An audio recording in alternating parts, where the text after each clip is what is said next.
আপনাদের নীতি নির্ধারণ পর্যায়ে কিছু কিছু বিষয় পুনর্বিবেচনা পুনরালোচনার প্রয়োজন আছে। আমরা এটা নিঃসন্দেহে বলতে পারি যে যে কোনো ধরনের রাজনৈতিক আলোচনায় যারা প্রতিনিধিত্ব করেন তারা বিভিন্নভাবে তাদের নীতি নির্ধারকদের কাছে ফিরে যেতে হয়, কারণ আলোচনার টেবিলে অনেক কিছু উপস্থিত হয় যেগুলো পুনর্বিবেচনা দাবি করে।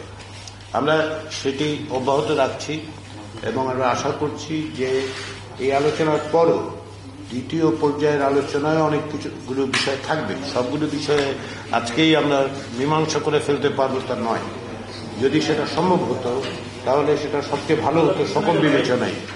যেহেতু জাতীয় ঐক্যমত্য কমিশন চেষ্টা করছে যত দ্রুততার সঙ্গে সম্ভব আমরা একটি জাতীয় সনদের দিকে অগ্রসর হতে চাই, এবং সেই জায়গায় আমরা প্রাথমিক পর্যায়ের আলোচনাগুলো আগামী 2-1 দিনের মধ্যে সমাপ্ত করতে পারলে আমরা দ্বিতীয় পর্যায়ের আলোচনাটা দ্রুততার সঙ্গে শুরু করব। এবং আমরা বিশ্বাস করি যে যে সমস্ত জায়গার মতো ভিন্নতা আছে, ভিন্ন মত আছে, ঐকমত্য তৈরি হচ্ছে না, সেগুলোর ব্যাপারেও আমরা অগ্রসর হতে পারব।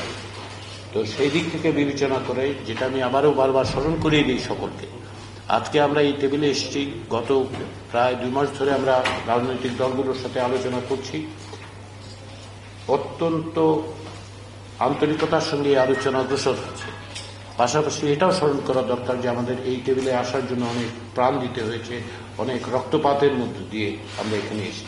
আমাদের প্রত্যেকের সেই যারা প্রাণ দিয়েছেন তাদের কাছে আমাদের যে দায় এবং দায়িত্ব আছে সেটা আমাদের সকলকে স্মরণে রাখতে হবে। এবং এটা কেবলমাত্র জাতীয় ঐক্যমত্য কমিশনের বিষয় নয়।